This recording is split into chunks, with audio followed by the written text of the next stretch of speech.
us free, tyrants disappearing.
Sing, 'cause I know how it feels.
Peace is a rolling sea, so full of mystery.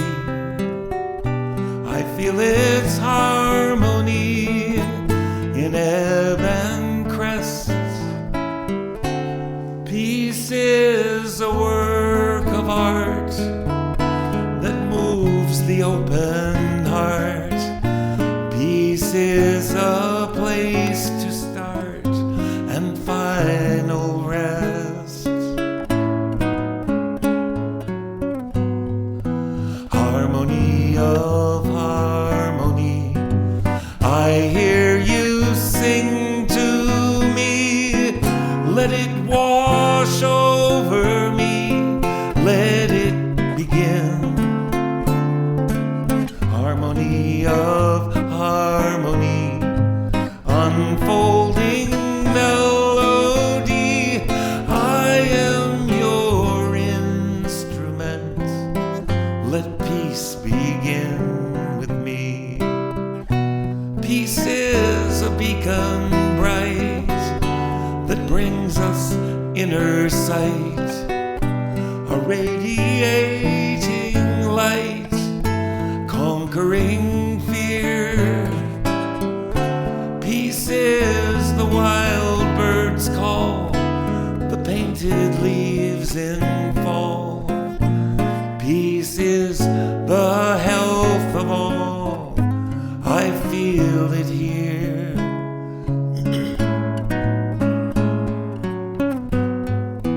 Harmony of harmony, I hear you sing to me.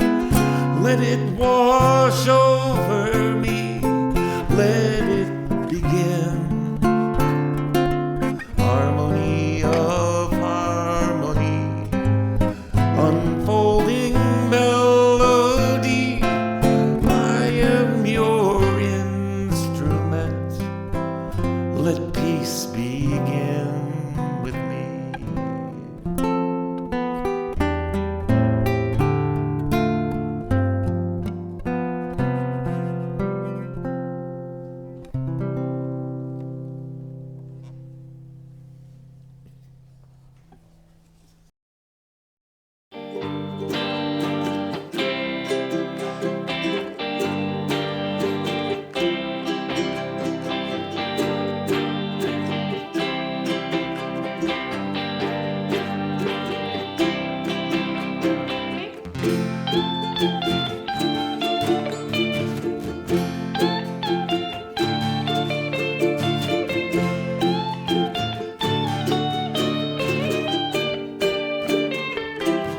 My sweet Lord, my Lord, my Lord. I really want to see you, I really want to be with you. I really want to see you, Lord, but it takes so long, my Lord, my sweet Lord. My Lord, my Lord, I really want to know you, I really want to go with you, I really want to show you, Lord, and it won't take long, my Lord, hallelujah, my sweet Lord, hallelujah, my Lord, my sweet Lord, hallelujah. I really want to see you, I really want to see you, I really want to see you, Lord, I really want to see you, Lord, and it takes so long, my Lord, hallelujah, my Lord, hallelujah, my sweet Lord, my Lord, hallelujah. I really want to know you, I really want to show you, Lord, I really want to show you, Lord, and it won't take long, my Lord.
my sweet Lord,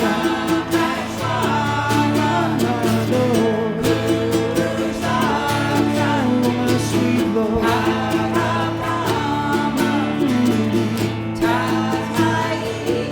My sweet Lord, my sweet Lord, my sweet Lord, my sweet Lord, my sweet Lord, my sweet Lord.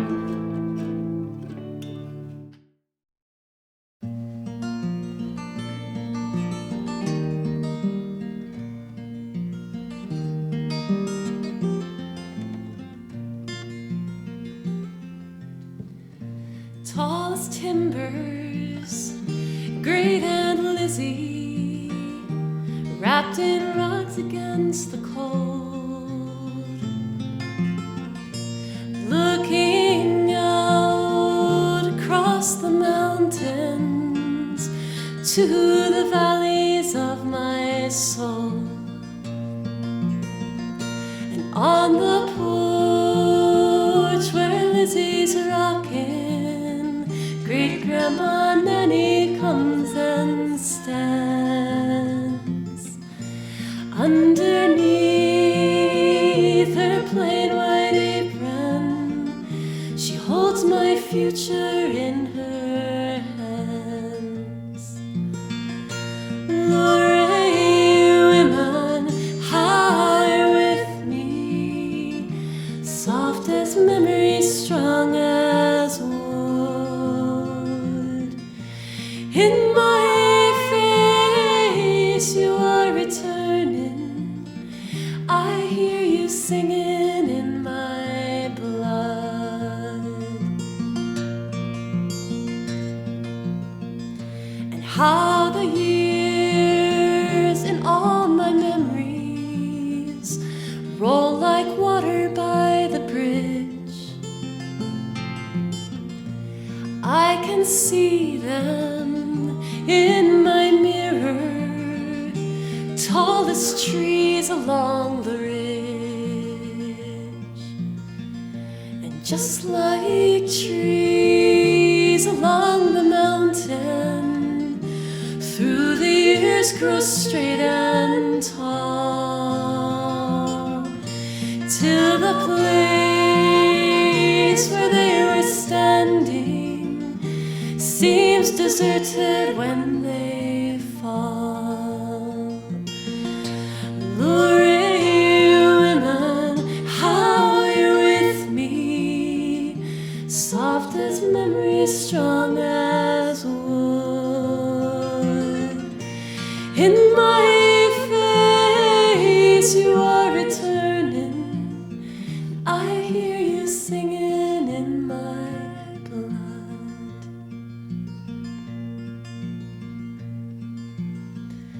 And if you lose the one that loves you, make a life that's all your own.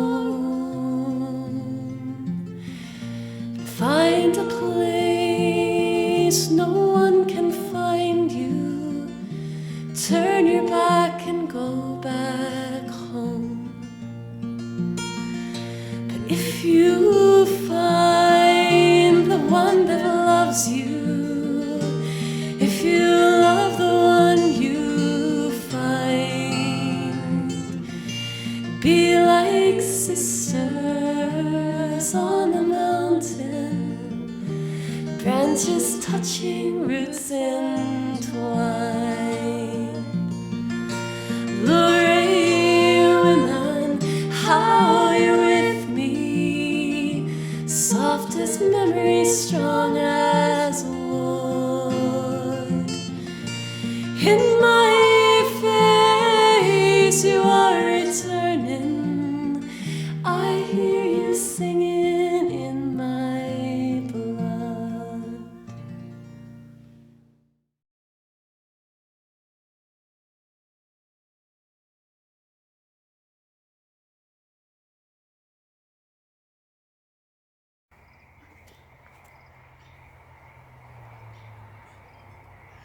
For each child that's born, a morning star rises and sings to the universe who we are.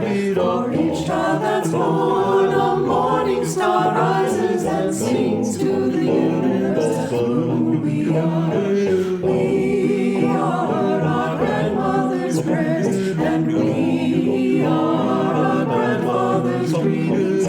We are the breath of our ancestors. We are the Spirit of God. We are mothers of courage and fathers of time. We are daughters of dust and the sons of great visions. We're sisters of mercy and brothers of love. We are lovers of life and the builders of nations. We're seekers of truth and keepers of faith. We are makers of peace and the wisdom of ages. We are our grandmother's prayers, and we are our grandfather's dreams.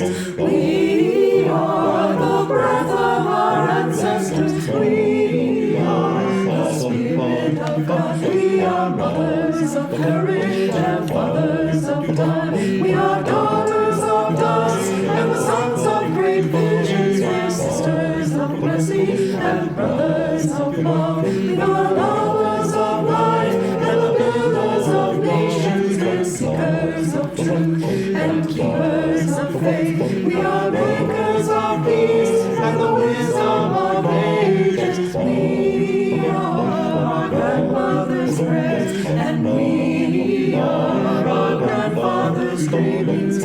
We are the breath of our ancestors. We are the Spirit of God. For each child that's born, a morning star rises and sings to the universe who we are. For each child that's born, a morning star rises and sings to the universe who we are. For each child that's born, a morning star rises and sings to the universe who we are. For each child that's born, a morning star rises and sings to the universe who we are.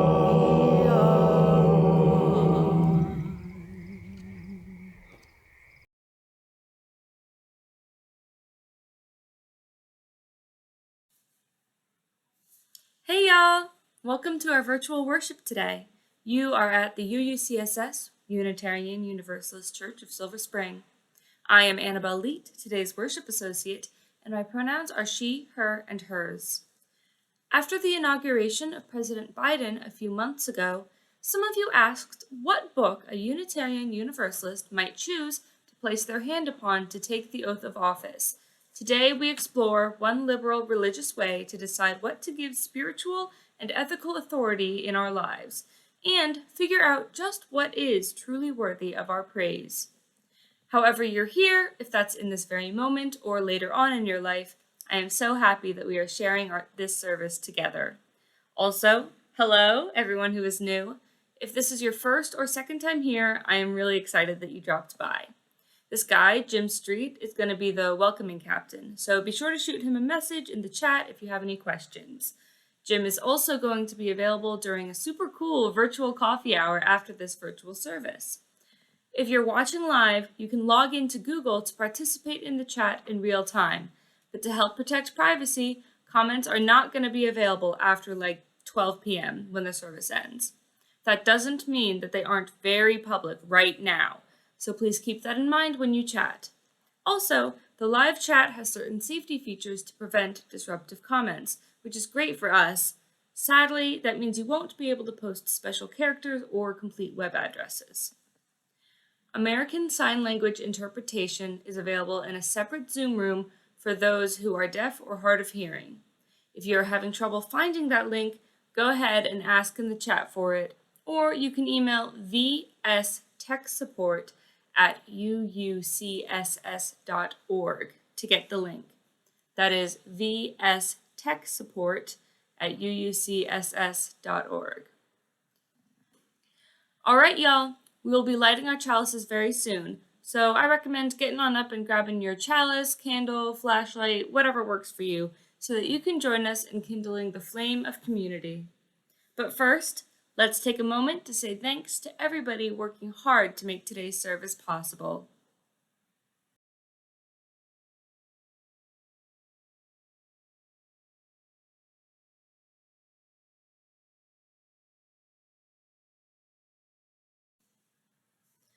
Please join me in the words on your screen as we light our chalices and reaffirm our congregational commitment. May this light warm our hearts with love and caring and guide us in the ways of truth. As we gather here for worship, we pledge ourselves to the endless search for truth, to the right of each to believe as mind, heart, and conscience dictate, to accept the responsibilities this freedom commands, and to implement our belief in the essential worth and dignity of every human being. May it be so. Now, let's join together in singing. The words to the song will appear on your screen.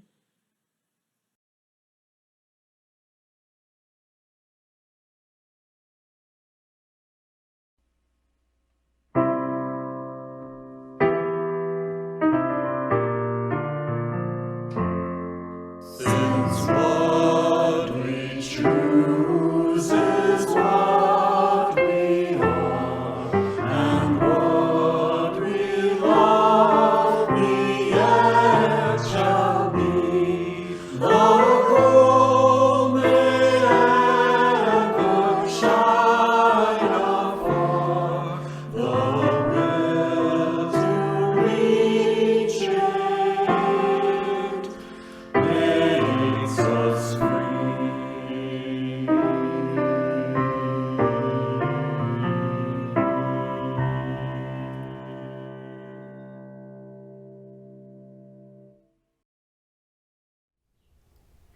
Come, stragglers and whiners, come, half-hearted complainers, come, people whose lives are such a mess you don't even want to talk about it. Come, people who are wondering how it all ended up quite like this.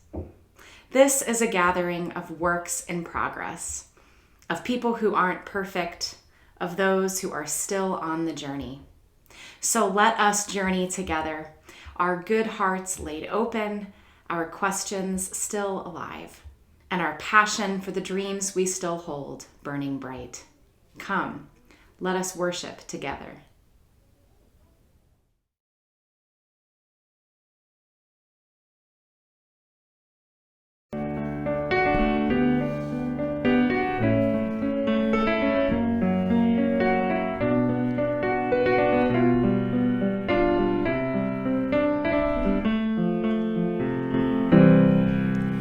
Morning has broken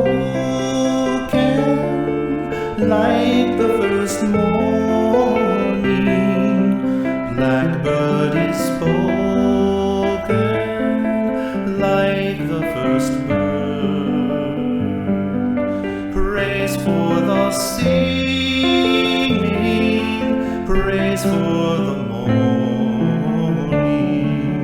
praise for them springing fresh from the world.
praise with elation,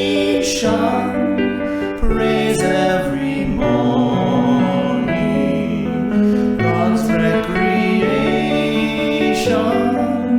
of the new day.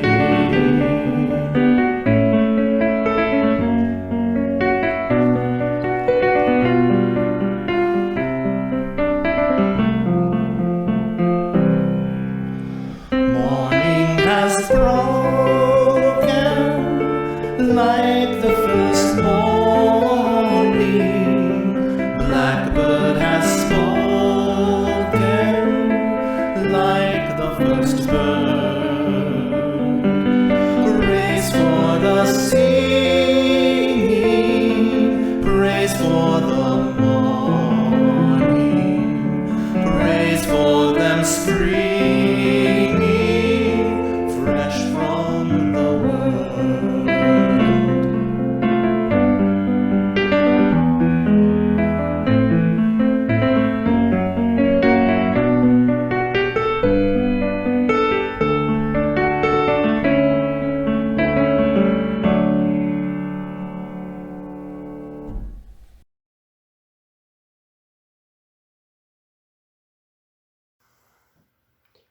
Good morning, my name is Dina Rayleigh, and my pronouns are she, her, and hers. This year, I have been the mentor for Catherine Gray in the UUCSS Coming of Age program. Catherine's presentation is one of a series of 6 student presentations from the UUCSS Coming of Age program. For several months, 6 teens from our community have explored what it means to be a Unitarian Universalist.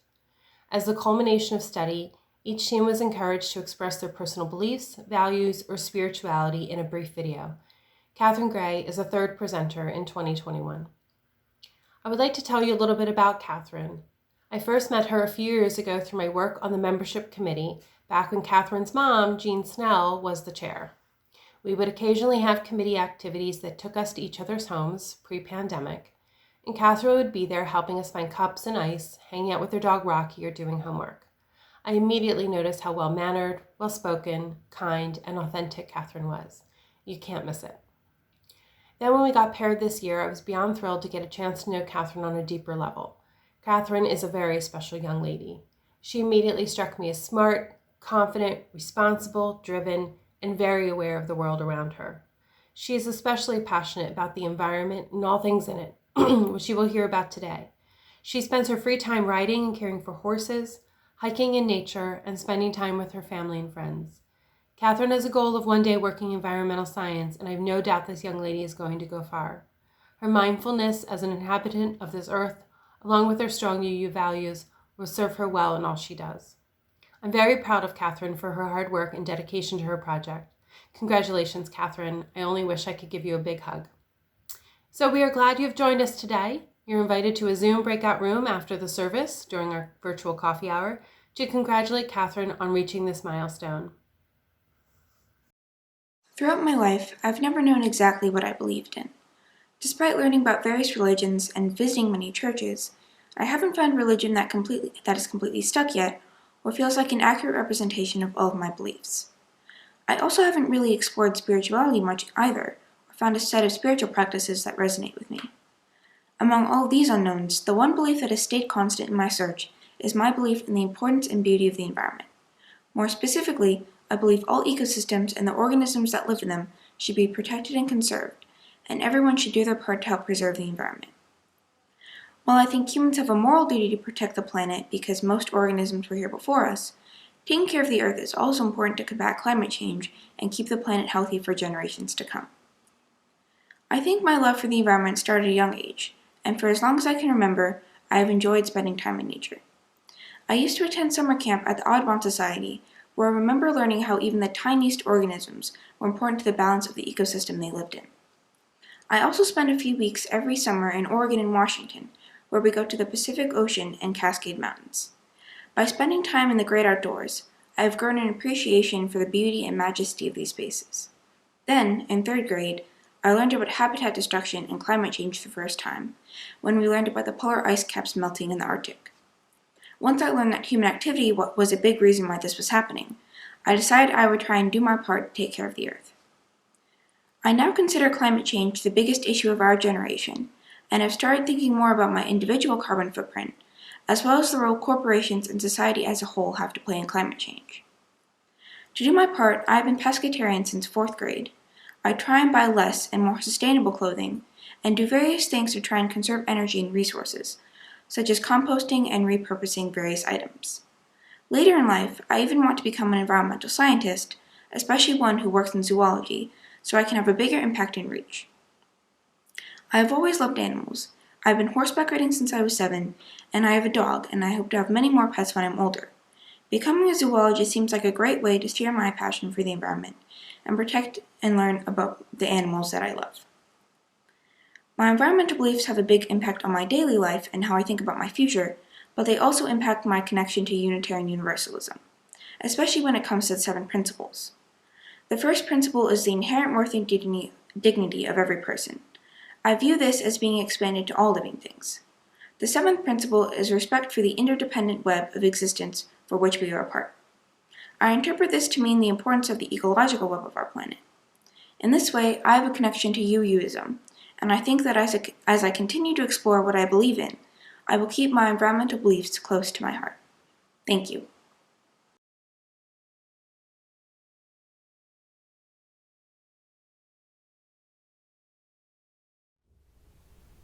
I invite you now to take a moment to center yourself. Take a deep breath and let it out. Pay attention to your breath. Unclench your hands. Roll your shoulders if they feel tense, and come back again to your breath. Sit however is most comfortable for you, and feel yourself held by gravity to the earth, held in the love of family and friends, held in the support and care of this congregation. In a moment, everyone worshiping with us live will be invited to type your joys and sorrows into the chat box. Please keep in mind that everything you share will be public during the live broadcast. If you're having a hard time and want extra support, please send an email to layministers@uucss.org, and either they or I will be in touch. You don't have to be a lay minister to practice the ministry of love and care for others. So feel free to make a note of anyone you'd like to send some support to this week. And if you're watching this recording later, I invite you to hold yourself and all of your joys and sorrows gently, and to hold in loving kindness all those in your life and in our world who are suffering, who are in need, who need justice. Let us now open our hearts to the joys and sorrows this gathered community has to share.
Spirit of life that binds and connects, inspires and liberates through the ages.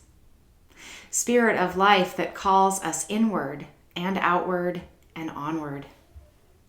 We give thanks for each and every person joining us today and those who will watch this service later, for the many different beliefs and theologies and philosophies among us, and for the ways everyone here lives out our shared values of human dignity and freedom and justice in our wider world. This is a community of memory, of gratitude and praise, but it's also a community of support and care, comfort and forgiveness. We hold tenderly the sorrows and concerns shared in the chat by those gathered here today, and the many concerns of our wider communities and world.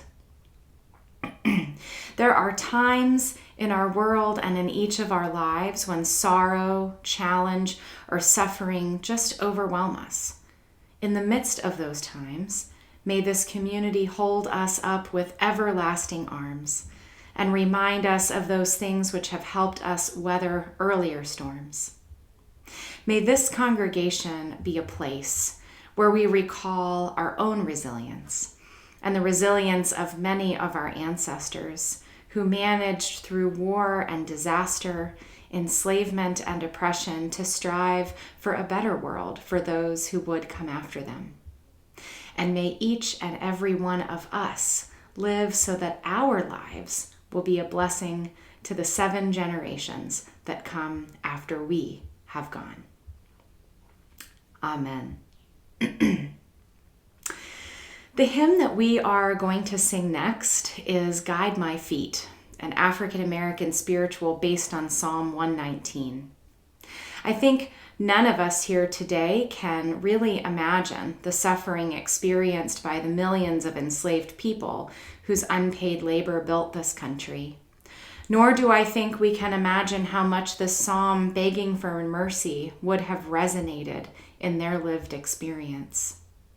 The metaphors of walking and running are powerful and ever present in the African American hymn tradition.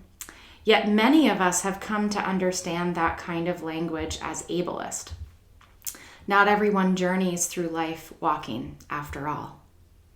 There are lots of songs and hymns, poems, and other sources of our faith that reflect this same kind of complexity, that different people will experience in different ways because of their own life experiences. I hope that we can hold the tension in wanting to create an accessible worship space while also wanting to honor the heritage and metaphors of people silenced for so long. So, I invite you to join me in singing, reflecting on the strength and wisdom that echoes through this song.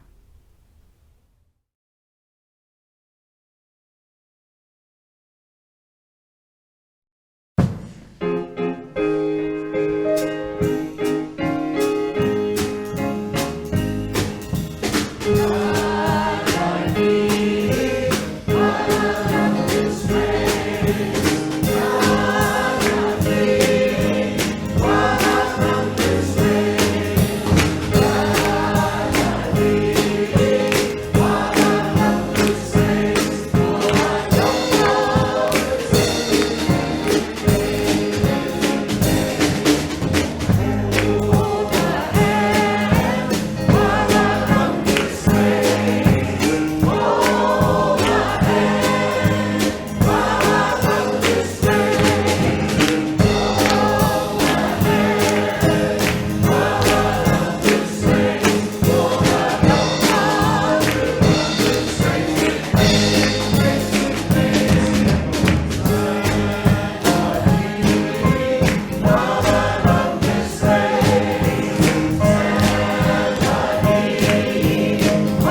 Our reading this morning is taken right off of the UUA website.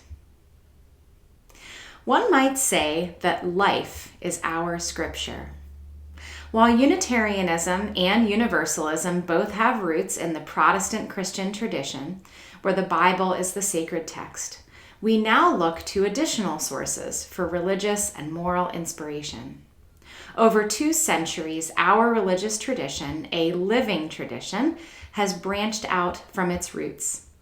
We celebrate the spiritual insights of the world's religions, recognizing wisdom in many scriptures. When we read scripture in worship, whether it is the Bible, the Dhammapada, or the Tao Te Ching, we interpret it as a product of its time and place. There is wisdom there, and there are inspiring stories, but scripture is not to be interpreted narrowly or oppressively. It can be beautiful, inspirational, and wise. But in our tradition, scripture is never the only word or the final word. From the beginning, we have trusted in the human capacity to use reason and draw conclusions about religion. Influenced by experience, culture, and community, each of us ultimately chooses what is sacred to us.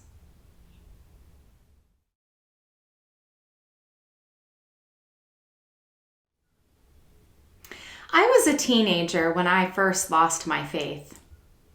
The typical Unitarian Universalist story of faith is of people leaving more orthodox or conservative traditions and finding ours. Mine is different. I was raised Unitarian Universalist, but like any teenager, I was quick to notice the places where the things I'd been taught in Sunday school didn't quite match up with my own experiences. You may be surprised by the idea that nearly drove me away from this faith I now serve as an ordained minister. On the surface, the idea sounds nice, comforting, but eventually I was confronted with evidence that didn't seem to match what my church had raised me to believe. The idea that nearly drove me out of Unitarian Universalism was the teaching that people are good. I lost my faith the year that 2 Columbine students decided to shoot their classmates in Littleton, Colorado. It was the same year NATO bombed Yugoslavia in response to Serb attacks on Croatia. It was the time in my life when I first really began to pay attention to the news, and confronted with such violence, I realized I simply could no longer believe that people are good.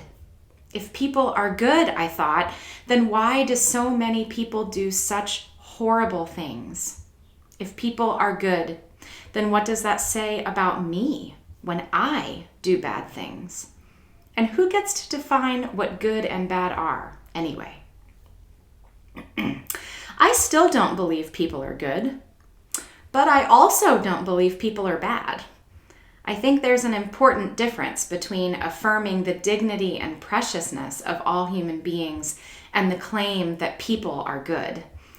It took me a long time to parse those details out, and in order to do so, I had to lose the faith I once had and follow my questions and my doubts.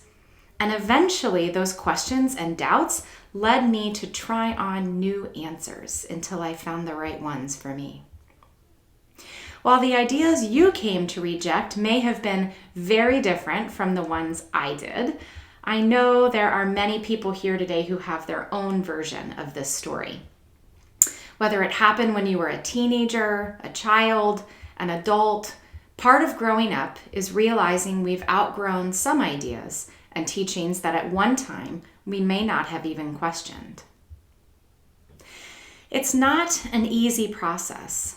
But perhaps the most basic spiritual task for Unitarian Universalists is this work of letting go of old beliefs and embracing new ones. We often say in our tradition that revelation is not sealed, meaning there's always more truth out there for us to find. This commitment to the search is so important that it's become our 4th principle.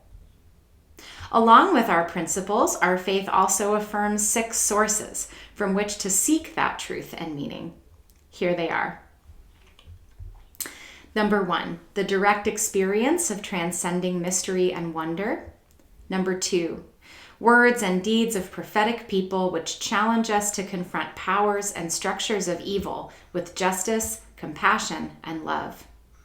Number 3, wisdom from the world's religions. Number 4, Jewish and Christian teachings. Number 5, humanist teachings which counsel us to heed the guidance of reason and the results of science. And number 6, spiritual teachings of earth-centered traditions. It's a blessing to be part of a faith that encourages us to embark on our own search for wisdom from so many different sources. But it can also be a little bit overwhelming. With so many potential sources of truth and the freedom to explore them, how do we decide what to believe? How do we decide which ideas, which teachings to follow? How do we know which stories should guide our lives? As some of you asked a few months ago during President Biden's inauguration, how would a UU decide what book to place their hand on when taking the oath of office? As I mentioned earlier, Unitarian Universalism is pretty explicit that this discernment is a central part of our faith, but we are hardly unique in this regard. UUs sometimes make the mistake of assuming it's harder for us to decide what to believe than it is for people of other faiths. It's true that lots of traditions have one sacred text they consider authoritative, and in a way, that does simplify things. Hindus have the Vedas, Sikhs have the Adi Granth, Jews have the Tanakh, Christians have the Bible, and Muslims have the Quran. But within each of those huge religious traditions, there are sects or denominations or schools of thought, and each understands that sacred text in a unique way. Having been raised a UU when I went to seminary, it was fascinating for me to see just how passionately my Christian classmates often disagreed with one another about the meaning of different Bible passages, and even which ones are most important. One of the most useful things I took away from my seminary experience was something called hermeneutics. Hermeneutics is just a big fancy word for the method of reading or understanding a text, or really any source. Hermeneutics as a field of study developed real momentum in the 20th century, when people were still searching for the historical Jesus and busy investigating things like whether or not Noah's Ark, as described in the book of Genesis, would have in fact been seaworthy. It was actually this same kind of critical thought that led many Unitarians to leave Christianity and search for truth in science and reason.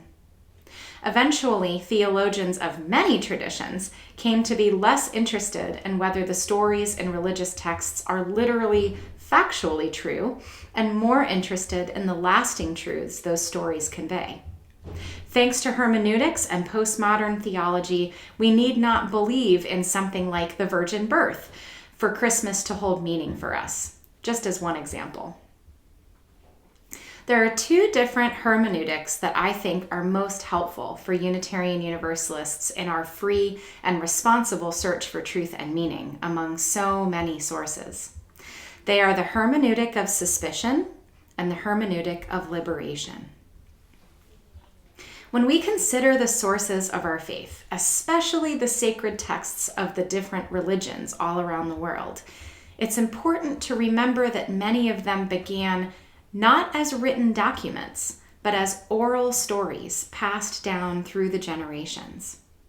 It's also important to remember that the people who would have been in a position to pay for the schooling and training of scholars and religious leaders who wrote those stories down would have been the wealthy and the powerful.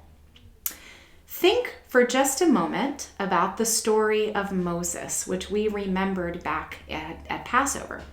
A prophet emerging from an enslaved people who eventually led his people to freedom in the Promised Land. It's pretty remarkable that stories of justice like this, stories in which the lowly triumph over the mighty, stories where the kings don't win, would have survived at all.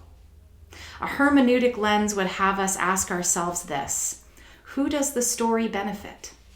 Whose experience is centered in this story? Now, think about the religious stories or teachings that support the powerful's hold on authority, like the later story of the Hebrews' entrance into the land of Canaan. In that story, God commands them to kill all of the peoples indigenous to Canaan so that the Hebrews can settle there. This is a story that serves to justify something that when the story was being told and written down would have already happened. This is a story that legitimizes the killing of the people indigenous to Canaan. So, let's ask ourselves the same questions we did before. Who does this story benefit? Whose experience is centered? Whose experience is left out? Using a hermeneutic of liberation, we would read the story of Moses as an authoritative story, a story worthy of our praise and study, a story we can trust to teach us about the evils of slavery, the dangers of having too much power, the meaning of justice, and the liberating nature of love. On the other hand, using a hermeneutic of suspicion, we would read the other story of the entrance into Canaan with suspicion. That's because things written that support the status quo, that serve to justify violence, were probably put in there by powerful men to reinforce their hold on wealth and authority. Now, I've used examples from the Bible because I've studied these stories for many years, and I imagine many of you are quite familiar with them. But as Unitarian Universalists, I think we can apply the same hermeneutic lenses to all of our sources. Take American mythology about Thanksgiving. The story of the first Thanksgiving so many of us were taught in elementary school centers the experience of the white settlers. Native Americans in the story are mentioned only in terms of how they helped white settlers. Who does this telling of the story of Thanksgiving benefit? It seems to me the story benefits a society that values feeling good about its history more than it values teaching the truth of its history. Whose experience is centered in this story? Well, the experience and feelings of the white settlers is at the center of the Thanksgiving myth. Finally, whose experience is left out? The full experience of Native Americans is left out of this story, both hundreds of years ago and now, in the wake of centuries of genocide. This is a story to consider with suspicion and even set aside so that we can seek truth and meaning from voices long silenced and ignored. I offer these hermeneutic lenses to you today not only because I want you to apply them to old religious texts, precious as they are to me. I also offer them to you because it seems like it's getting harder to discern fact from fiction. We no longer have the luxury of taking news stories, let alone advertisements, at face value. Social media has become the main source of news for most people in our country. Rather jump to a conclusion about an ad, an article, initiative, or event, perhaps we ought to seek out more evidence before making up our minds. As Unitarian Universalists, our search for meaning unfolds throughout our lives. Our pursuit of wisdom and knowledge is never ending. But this ongoing search must be both free and responsible if it is to lead us toward truth. It's not enough to seek out only the answers that feel good, that reinforce our biases, that keep us comfortable. Whether it's a Bible story, the writings of the Transcendentalists, a translation of Hafiz's poetry, the events and happenings in our lives, or ads and articles in the news, it's more important now than ever to ask ourselves this: Who benefits from this telling of the story, this interpretation of this event? Whose experience is being centered here? Whose voice and experience are being left out, and why? Because if our search for meaning is to be both free and responsible, we must seek out the wisdom and truth in the voices that have been pushed to the margins, the perspectives that differ often from our own. Truth can sometimes be hard to confront, especially if we find we have to give up ideas or beliefs we've held for a long time. But the good news is that the free and responsible search for meaning is holy, and the truth will set us free.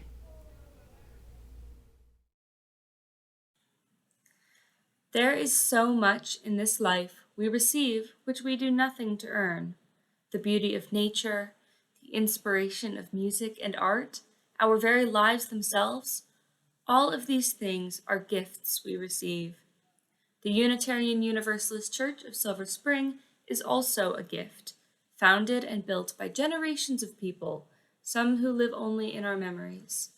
They created this community, not only for themselves, but for all of us who receive its gifts of inspiration and learning, music and service today.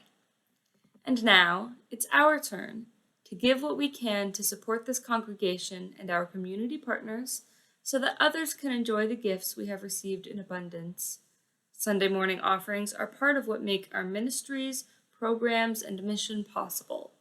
But most importantly, making an offering will allow you to practice generosity, to contribute to a community that can do more good together than any of us can alone.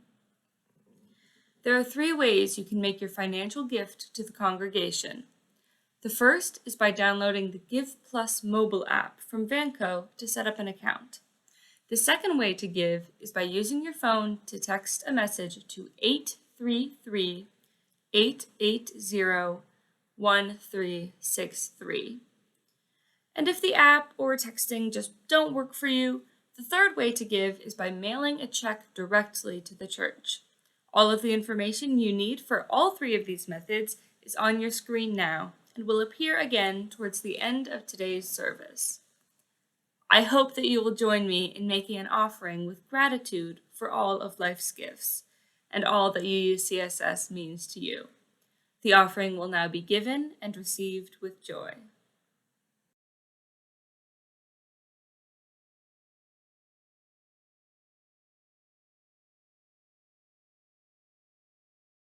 At the start of any given day, there is mystery available. There is a game waiting for an open heart to say yes. Here I am, I'll play. And if we're smart, we'll listen to the way. And all the misery that held us down, we'll let it fade. Let it be outshined by a simple spark of a life that's waiting to be made. It's waiting to be made.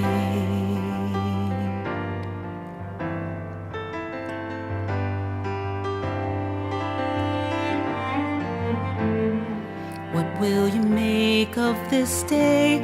What will you keep? What will you change? What will you see?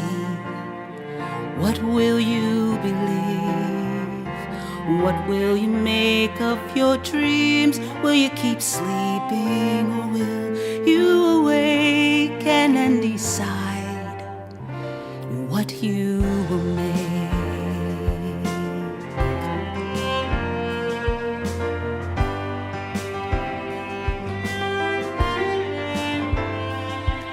At the start of any given day, there is history and poetry. There is a play, but you're not in the audience. You are the star. So get out there and say what you will make. What will you make of this day? What will you keep? What will you change? What will you see? What will you believe? What will you make of your dreams? Will you keep sleeping, or will you awaken and decide just what you will make of this day? What will you keep? What will you change? What will you see? And what will you believe? What will you make of your dreams? Will you keep sleeping, or will you awaken and decide what you will make?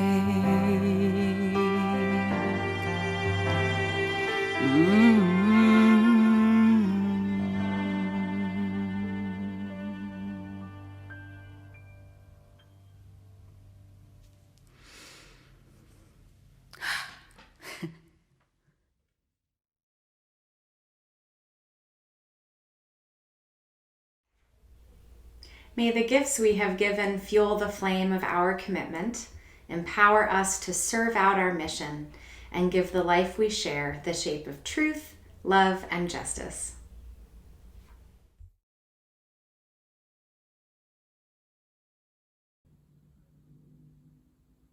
Good morning. Thank you for being here today. My name is Carl Miller, and I am the president of the Board of Trustees at the Unitarian Universalist Church of Silver Spring. My pronouns are he, him, and his. Our church is not only the organization that puts together these services, we are a vibrant community of volunteers and staff, a member of the Unitarian Universalist Association, and a part of the global UU denomination. Visitors are especially welcome at our virtual coffee hour after the service to learn more about us. Today we have one announcement. The resolution to adopt the 8th principle will be put before the congregation at our annual meeting on June 13th. You can find the language of the resolution, responses to frequently asked questions, and information about the meeting process on the UUCSS website. Today, Jen Kretz is here to share her thoughts about a key element of the proposed 8th principle, building the beloved community. Good morning. My name is Jan Kretz. My pronouns are she, her, and hers. What is a beloved community? Beloved community happens when people of diverse racial, ethnic, educational, gender, sexual orientation, backgrounds, and identities come together in an interdependent relationship of love, mutual respect, and care that seeks to realize justice within the community and the broader world. We also have the concept of community of communities. What that means to me is that within the UU Church, we have many communities. We have religious education, we have music, we have various task force, various committees. Each of these really is its own separate community within the larger community. And as the church, we're also a community within our own larger community. And what the 8th principle asks us to do is to work on developing those communities and those interdependent relationships in a different way. We're moving beyond the concept of family. In families, we have hierarchies, we have pecking orders, we have rules and norms, kind of think about, who am I going to bring home to dinner? How am I going to behave today? In beloved communities, we are who we are. Think about marginalized folks over the centuries who have gathered together in their own communities to battle racism, oppression, things that are happening to them. That's what we need to do. We need to bond together and become a community of communities. Thank you.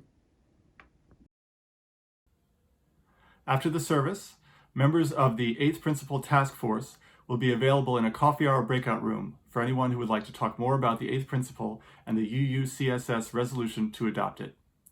We give thanks for all of the activities that enrich and enliven our congregational life.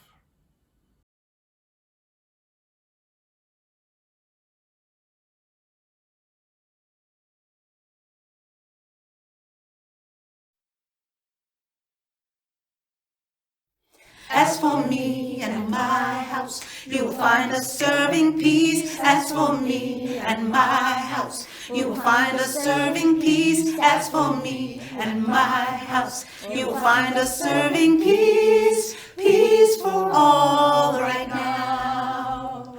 As for me and my house, you will find us serving joy. As for me and my house, you will find us serving joy. As for me and my house, you will find us serving joy. Joy for all right now. As for me and my house, you will find us serving love. As for me and my house, you will find us serving love. As for me and my house, you will find us serving love. Love for all right now. Let there be joy for all right now. Let there be peace for all right now.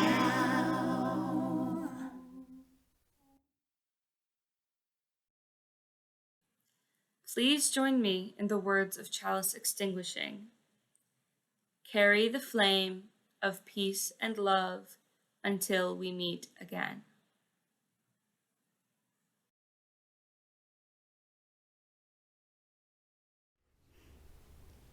Go now in peace and never-ending curiosity, always asking questions, seeking beauty and meaning everywhere, ready to follow wherever the truth leads. Our worship now has ended and our service begins.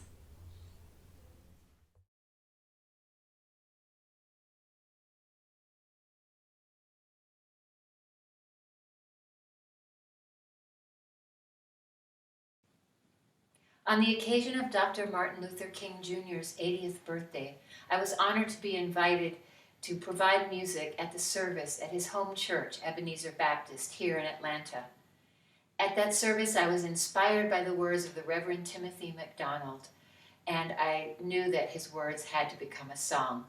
It has since been translated into Spanish by my friend Lisette Rodez, and I'm joined here today by her and her sister, Judith, and by Mick Kinney on piano. This is Set Us Free.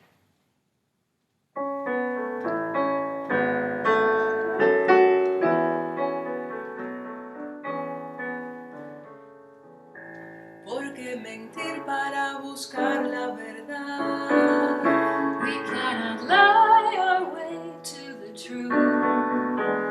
El mundo gira y girará. Porque mentir para buscar la verdad. Mentir nos destruye. Amen. Lying will destroy us. Amen. Mentir nos destruye. Amen. La verdad nos liberará. Truth will set us free.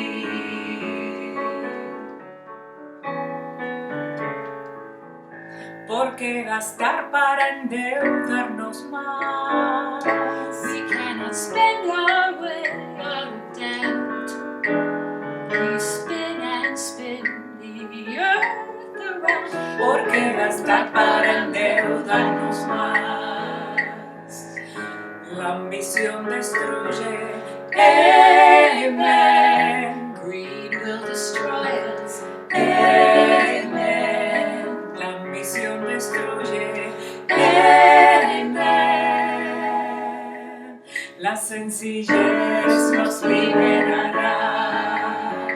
Generosity will set us free.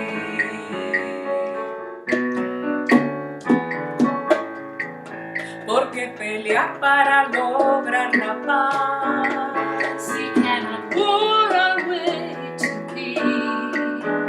El mundo gira y girará. Porque pelear para lograr la paz. La guerra destruye. Amen. Violence will destroy us. Amen. La guerra destruye. Amen.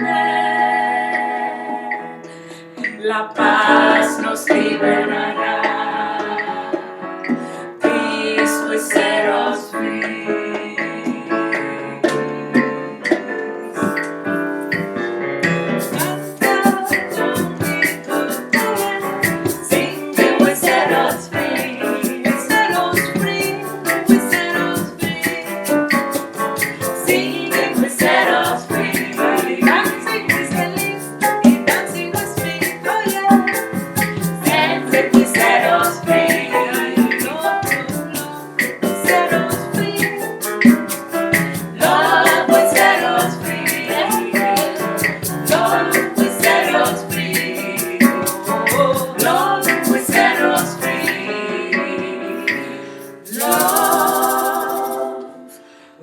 Set